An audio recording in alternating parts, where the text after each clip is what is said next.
ሶፎንያስ ከዚህ ወደዚህ።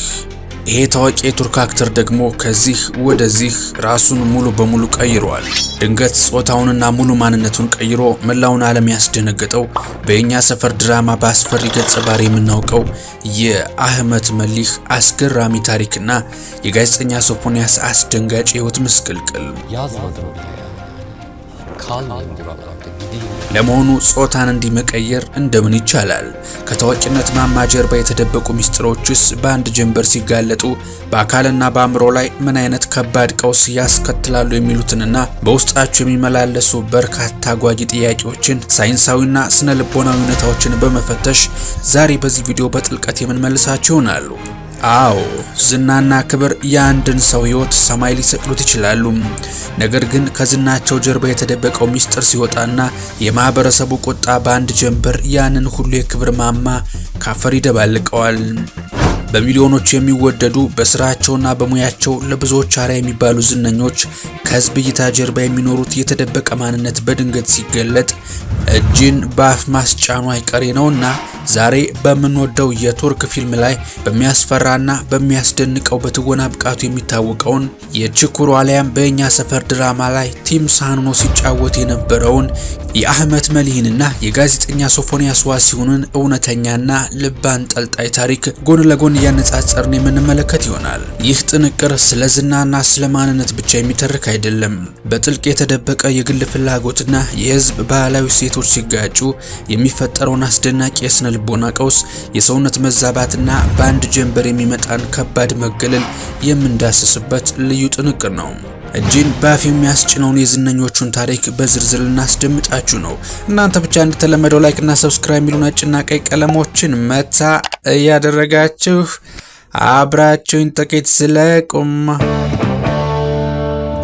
ሱቅ ከነገበያው በመሃል መርካቶ ተክለ ሃይማኖት ሜሪት ፕሮፐርቲስ መርካቶ ተክለ ሃይማኖት ላይ G+4 ዘመናዊ የገበያ ማዕከል ሰፊ ካሬ አማራጭ ያላቸውን የንግድ ሱቆች ከ16 ካሬ ጀምሮ ከ3.2 ሚሊዮን ብር ሙሉ ክፍያ ጀምሮ እንዲሁም ከ640 ሺህ ብር ቅድመ ክፍያ እስከ ተጨማሪ የ15% ቅናሽ ጋር የንግድ ሱቆችን አቅርበንሎታል። እንዲሁም መኖሪያ አፓርትመንቶችን ለምትፈልጉ ፒያሳ ዩኒቲ ፓርክ ፊት ለፊት ከባለ 1 እስከ ባለ 3 መኝታ አፓርትመንቶችን ይዘንሎት ቀርበናል። ለበለጠ መረጃ ከታች ባለው ስልክ ይደውሉ።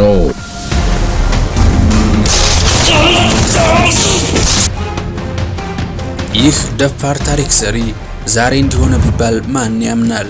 አዎ፣ ለወትሮው በእኛ ሰፈር ድራማ የምናውቀው ይህ አክተር አህመት መሊህ ይልማዝ ይባል ነበር። አሁን ስሙንም ጾታውንም ቀይሮ ዓለምን ጉድ እያስባለ ነው። በአሁኑ ሰዓትም የ37 ዓመት ወጣት ነው። በልጅነቱ በጣም የተረጋጋ ለኪነ ጥበብ ያዘነበለና ከኩዮቹ በተለየ ሁኔታ ነገሮችን በጥልቀት የሚመለከት ማንነት የነበረው አህመት በአንካራ ዩኒቨርሲቲ በቲያትር ክፍል ትምህርት በከፍተኛ ማዕረግ ተመርቋል። ነገር ግን ከልጅነቱ ጀምሮ በውስጡ ትልቅ የማንነት ግራ መጋባት እንደነበረበትና ይህንን ስሜት በወቅቱ ለነበሩት የቅርብ ቤተሰቦቹም ሆነ ለጓደኞቹ በግልጽ መናገር ሳይፈልግ ለረጅም ዓመታት በውስጡ አፍኖ ደብቆት እንደቆየ በኋላ ላይ በሰጣቸው ጥልቅ ቃለ መጠይቆች ላይ በሰፊው አብራርተዋል። አህመት በወጣትነቱ ጊዜ ይሰማው የነበረውን ስሜት ደብቆ በፊልም ኢንዱስትሪ ውስጥ ትልቅ ቦታ ለመድረስና በራሱ ጥረት ስሙን ለመገንባት ከፍተኛ ትግል አድርጓል። ትምህርቱን ከጨረሰ በኋላ በተለያዩ የቲያትር መድረኮች ላይ መስራት የጀመረው አህመት ለገጸ ባህሪያቱ በሚሰጠው ልዩ ትኩረትና አስደናቂ የተፈጥሮ ተሰጥኦ ምክንያት ብዙም ሳይቆይ በቱርክ የፊልም ባለሙያዎችና ታዋቂ ዳይሬክተሮች አይን ውስጥ መግባት ቻለም። ከዚያም በተለያዩ ፊልሞችና ድራማዎች ላይ እየተወነ በኢንዱስትሪ ውስጥ የማይናወጥ ስም ማትረፍ ጀመረ። አህመት በቱርክ የፊልም ኢንዱስትሪ ውስጥ ከ15 በላይ በሚሆኑ ታዋቂ ፊልሞች፣ የቴሌቪዥን ድራማዎችና በርካታ የቲያትር መድረኮች ላይ ተሳትፏል። እንዲያውም በ2020 በተደረገ የፊልም ፌስቲቫል ላይ ተስፋ የተጣለበት ምርጥ ተዋናይ ተብሎ ትልቅ ሽልማትን ማግኘት ችሏል። ነገር ግን እሱ የዝና ማማ ጫፍ ላይ ደረሰውና መላው ዓለም እንዲያውቀው ያደረገው ችኩር በተሰኘው ወይም የኛ ሰፈር የተባለውና በብዙ ሀገራት እጅግ በጣም የተወደደው ተከታታይ ድራማ ላይ ሲሳተፍ ነው። አህመት በዚህ ድራማ ላይ ቲምሳህ የሚለውን ገጸ ባህሪ ወክሎ ተወነም። በፊልሙ ላይ እጅግ በጣም ጨካኝ፣ ሰዎችን ያለምንም ርህራሄ የሚገድል የሚገድል ቆራጥና አስፈሪ ወንጀለኛን ሆኖ ነበር የተወነው። ይህ ድራማ በሀገራችን በኢትዮጵያ በቃና ቲቪ ጭምር በስፋት መተላለፉና የብዙዎችን ቀልብ መሳቡም ይታወሳል። አህመት በዚህ ልዩ የትወና ብቃቱ በአጭር ጊዜ ውስጥ በሚሊዮኖች የሚቆጠሩ አድናቂዎችን አፈራም። የረብጣ ገንዘብና የዝና ባለቤትም ሆነ። ይህ ተዋናይ ግን በውስጡ ከፍተኛ የስነ ልቦናና የማንነት ቀውስ እንደነበረበት በጊዜው የገመተ አንድም ሰው አልነበረም። ምንም አይነት ቅሌት ወይም አነጋጋሪ ባህሪ የሌለውና በስራው ላይ ብቻ የሚያተኩር በመሆኑ ድንገት ተነስቶ ይህንን የህይወት ውሳኔ ሲያደርግ አድናቂዎቹንና የፊልም ባለሙያዎቹን ፍጹም ግራ መጋባትና ድንጋጤ ውስጥ ጣላቸው። በ2022 ማህበራዊ ሚዲያውን ያናወጠ አንድ ዜና ተሰማ። አህመት ራሱን ወደ ሴትነት ለመቀየር የጾታ ለውጥ ቀዶ ሕክምና ማድረጉን በይፋ አወጀ። ስሙንም ከአህመት መሊህ ወደ መሊ ቤንድሊ ለወጠ። በማህበራዊ ሚዲያ ላይ አዳዲስ ምስሎችንና የቪዲዮ ምስክሮችን መልቀቅ የጀመረ ሲሆን ይህ ውሳኔው ግን በረጅም ዘመን የገነባውን ሙያዊ ህይወቱን በአንድ ጀንበር አደጋ ላይ የሚጥል ሆነ። ከዚህ የጾታ ለውጥ ውሳኔ በፊት አህመት በማህበራዊ ሚዲያም ሆነ በፊልም ኢንዱስትሪ ውስጥ ሙሉ በሙሉ በትወናና ስራው ላይ ብቻ ትኩረት ያደረገ በጣም የተረጋጋና በሙያው የሚከበር ጎበዝ የኪነ ጥበብ ባለሙያ ተደርጎም ይታይ ነበር። ይህ ዜና እንደወጣ አድናቂዎቹ ፍጹም ድንጋጤ ውስጥ ወደቁ። ተቃውሞና ወቀሳ ከየአቅጣጫው ይወርድበት ጀመር። ወዲያውኑ ከነበረበት የስኬት ጫፍ የፊልም ስራዎቹና አዳዲስ ጥያቄዎች በከፍተኛ ፍጥነት መቀነስ ጀመሩ። ይህ ዝነኛ በሰጠው ተከታታይ ቃለ መጠይቆች ላይ እንደተናገረው የጾታ ለውጥ ማድረጉን ይፋ ካደረገ በኋላ ማህበራዊ ህይወቱና የዕለት ተዕለት እንቅስቃሴው እጅግ በጣም ከባድ ሆኗል። ታዋቂው የፊልም ድርጅት ኔትፍሊክስ ሳይቀር ለአንድ አዲስ ትልቅ ፕሮጀክት ሊሰጡ የነበረውን ኮንትራት ወዲያውኑ እንደሰረዘበት በቁጭት ገልጿል። ከዚህም በላይ ብዙ የፊልም አዘጋጆችና ዳይሬክተሮች የፊልሞቻቸውን ተቀባይነት ላለማበላሸትና ከማህበረሰቡ የሚመጣውን ተቃውሞ ለመሸሽ ሲሉ ለሱ አዳዲስ ስራዎችን ከመስጠት ሙሉ በሙሉ ተቆጥበዋል። ከዚህም በተጨማሪ መንገድ ላይ በሚወጣበት ጊዜ ከሰዎች የሚሰነዘርበት ትችት፣ ማግለልና ግልጽ የሆኑ የጥላቻ አስተያየቶች እጅጉን እንደበረቱ ተናግሯል። አህመት መሊ ወይም በአዲሱ ስሙ መሊ ቤንድሊ በቅርቡ በሰጣቸው አንዳንድ ቃለ መጠይቆች ላይ የጾታ ለውጥ ካደረገ በኋላ ህይወት ባሰበው ልክ ቀላል እንዳልሆነችለትና በትልቅ የስነ ልቦና ቀውስ ውስጥ እየኖረ እንዳለ ተናግሯል። ይህንን ውሳኔ ከወሰነ በኋላ ያጣው ማህበራዊ ህይወትና ክብር በጣም ብዙ እንደሆነ፣ ሰውነቱም ሆነ አእምሮው በሂደቱ በጣም እንደተዳከመም አህመት አልሸሸገም። ታዲያ አንድ ወንድ ልጅ እንደምን ተችሎት ከዚህ ወደዚህ ተቀየረ? ይባስ ብሎ ሰውነቱ እንዴት የሴት ገላ ሊመስል ቻለ ካላችሁም አህመት በየጊዜው ሰርጀሪዎችን ከማድረግ አልፎ የሴት ሆርሞኖችንም በየጊዜው ሰውነቱ ላይ ይወጋል። በዚህም ቀስ በቀስ ሰውነቱ ወደዚህ ሊቀየር ችሏል። ይህ በሩቅ ምስራቅ በቱርክ ምድር የተከሰተው አስደናቂና አስደንጋጭ ክስተት ካለንበት ማህበራዊ እውነታና ባህላዊ ሴት አንጻር በሀገራችን ኢትዮጵያን በተመሳሳይ መልኩ ሲደገም በቅርቡ ተመልክተናል። በጋዜጠኝነት ሙያው በልዩ ያቀራረብ ስልቱና በማህበራዊ ሚዲያ ተሳትፎ በብዙ ሺዎች ዘንድ ክብርና ተቀባይነትን አትርፎ የነበረው ጋዜጠኛ ሶፎንያስ ዋሲሁን ማንም አስቦት በማያውቀውና ባልጠበቀው ቅጽበት የግል ህይወቱ አደባባይ ሲወጣበት መላው ህይወቱ በአንድ ጀንበር ቁልቁል ተንኮታክቷል። ሶፎንያስ ከማህበረሰቡ ባህል፣ ሃይማኖትና የሞራል እሴት ጋር ፍጹም የሚቃረን የተመሳሳይ ጾታ ፍላጎትና የፍቅር ግንኙነት ውስጥ በሚስጥር ተሳታፊ ሆኖ መቆየቱን የሚያሳዩ የቪዲዮና የፎቶ ማስረጃዎች በማህበራዊ ሚዲያ ላይ በሰፊው ተሰራጩም። ይህ መረጃ ከ5 ወራት በፊት እንደተለቀቀ በህዝቡ ዘንድ የተፈጠረው ቁጣና መደናገጥ እጅግ የበረታ ነበር። ምክንያቱም ማህበረሰቡ እንደ ትልቅ የሙያ ሰውና አርአያ አድርጎ የሚመለከተው ግለሰብ እንዲህ አይነት ሚስጥር ይኖረዋል ብሎ ፈጽሞ አልገመተም ነበርና ነው።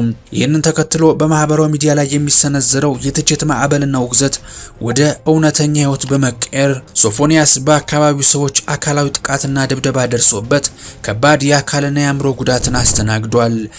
ከዚህ አስደንጋጭ ክስተት በኋላ ከሱ ጋር አብረው ሊሰሩ የነበሩ ድርጅቶችና ይሰሩ የነበሩ የቴሌቪዥን ጣቢያዎች ሁሉ ከሱ ጋር የነበረን ውል እዚህ ላይ አብቅቷል ሲሉ ውላቸውን በይፋ አቋረጡም።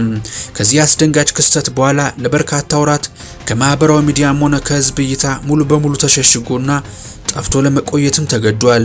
ይህ በሚስጥር የኖረበት ማንነት በድንገት ሲጋለጥና መላው ህብረተሰብ በአንድ ድምጽ ሲያወግዘው የደረሰበት ድንጋጤ በአንድ ሰው ህይወት ላይ የሚፈጠረው የስነ ልቦና ስብራት በቀላሉ የሚገመት አይደለም። ለወራት በብቸኝነትና በታላቅ ጭንቀት ውስጥ ተደብቆ ከቆየ በኋላ ከሰሞኑ በማህበራዊ ሚዲያ ላይ ዳግም ብቅ ሲል የታየው ምስል ግን መላውን ህዝብ በድጋሚ ያስደነገጠና ያሳዘነ ነበረ። ጋዜጠኛ ሶፎንያስ ቀድሞ ከነበረው ደማቅ ቁመናና የሥራ ተነሳሽነት ወጥቶ በሚያስፈራ መልኩ ተጎሳቅሎ ከ20 ኪሎ በላይ የአካል ክብደት ቀንሶና በአእምሮ መረበሽ ቀውስ ውስጥ ሆኖ ተገኝቷል። ይህ አይነቱ አካላዊና አእምሮዊ መመናመን ግለሰቡ ባለፉት ወራት ውስጥ ያሳለፈውን ጥልቅ የሆነ የጸጸት የብቸኝነትና የማህበራዊ ጫና መጠን ፍንትው አድርጎ ያሳያል። አሁን ላይ ይህ ሰው በይፋ ማህበረሰቡን ይቅርታ የጠየቀ ሲሆን ይህ የይቅርታ ጥያቄውም ከማህበረሰቡ የሞራል ህግጋት ውጪ መጓዝ ምን ያህል ከባድና ዘላቂ የሆነ የህይወት ጠባሳ እንደሚያስከትል ማረጋገጫ ሆኗል። በድያቸዋለሁ። አራት አናኒ ይቅርበኝ እናቴ ፈቲ አዋይ። እነዚህን የሁለቱን ታዋቂ ሰዎች የህይወቱ ጣውረድ በጥልቀት ስናስተውል በታዋቂነት ማማ ላይ ያሉ ሰዎች የደበቁት ማንነታቸው ወይም ፍላጎታቸው በአደባባይ ሲገለጽ በአእምሮና በአካል ላይ የሚደርሰው ቀውስ ምን ያህል አሳሳቢ እንደሆነ እንረዳለን። ብዙዎች እንደሚጠይቁት እንዲህ አይነቱ ከማህበረሰብ እሴት የወጣ የጾታ ፍላጎት ወይም ማንነትን የመቀየር ውሳኔ ለምን እንዲህ ላለ አስከፊ አእምሮና የአካል መጎሳቆል ይዳርጋል ብለን ስንጠይቅ በሳይንሳዊና ስነ ልቦናዊ እይታ ስንመለከተው ይህ በአእምሮ ላይ የሚከሰት ከፍተኛ የጭንቀት የትራውማና የድብርት ቀውስ ነው። አንድ ሰው በማህበረሰቡ ዘንድ በጥብቅ የተከለከለንና የተወገዘን ፍላጎት በውስጡ ይዞ በሌላ በኩል ደግሞ በህዝብ ዘንድ ተወዳጅ ለመሆን ሲሞክር በውስጡ ከፍተኛ የሆነ የማንነት ስምምነት ማጣት ወይም የውስጥ ፍልሚያ ይፈጠራል። ይህ ፍልሚያ ለረጅም ዓመታት በሚስጥር ሲታመቅ ቆይቶ በድንገት አደባባይ ሲወጣና የማህበረሰቡ ሁለንተናዊ መገለል ሲታከልበት የአንድ ሰው የነርቭ ስርዓትና አእምሮአዊ የመቋቋም አቅሙ ሙሉ በሙሉ ይፈራርሳል። ይህም አእምሮን ለከፍተኛ መረበሽ ከመዳረጉም በላይ በሰውነት ውስጥ የጭንቀት ሆርሞኖች በከፍተኛ ሁኔታ እንዲመረቱ በማድረግ የምግብ ፍላጎትን ያጠፋል፣ እንቅልፍ ይነሳል። ይህም በአጭር ጊዜ ውስጥ እንደ ሶፎንያስ ከ20 ኪሎ በላይ የሚያሳጣ ከባድ የአካል መጎሳቆልን ያስከትላል። በባህላዊና ሃይማኖታዊ እይታ ደግሞ ይህ አይነቱ ከተፈጥሮ ህግጋትና ከፈጣሪ ስርዓት ውጪ መጓዝ የግለሰቡን ህሊና ለከፍተኛ ወቀሳና የሰላም ማጣት ስሜት አሳልፎ እንደሚሰጥ ይታመናል። በአደባባይ የሚመጣው ውርደትና በውስጥ የሚሰማው ጥልቅ የጸጸት ስሜት ተዳምረው የአንድን ሰው ስብዕና ፍርስራሹን ያወጡታል።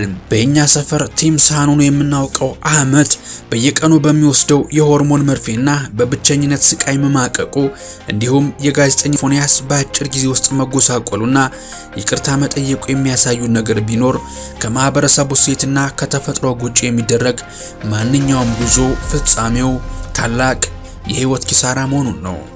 የምንወዳችሁ ተመልካቾቻችን ታዋቂነትና የተደበቀ ማንነት ሲላተሙ የሚፈጠሩትን አስደንጋጭ ህይወት መስቀልቅልና የማህበራዊ ሚዲያውን ከፍተኛ ፍርድ የሚዳስሰው የዛሬው ጥንቅራችን ይህን ይመስል ነበር። ጥንቅራችንን እስከ ማብቂያው ስለታደማችሁልን ላቅ ያለ ልባዊ ምስጋና እንጀባ እያልኳችሁ ቪዲዮውን ከወደዳችሁት ላይክ ማድረጋችሁ እንዳትረሱ። እንደዚህ ያሉ ወቅታዊ አስተማሪና ትኩስ መረጃዎች በየጊዜው እንዲደርሷችሁ ደግሞ ቻናላችንን ሰብስክራይብ በማድረግ ቤተሰብ እንድትሆኑ እየጋበዝኳችሁ በቀጣይ በሌላ በተሻለ ቪዲዮ እስከምንገናኝ ሰላማችሁ ብዝት ይበልልኝ። ቸር ቆዩልኝ።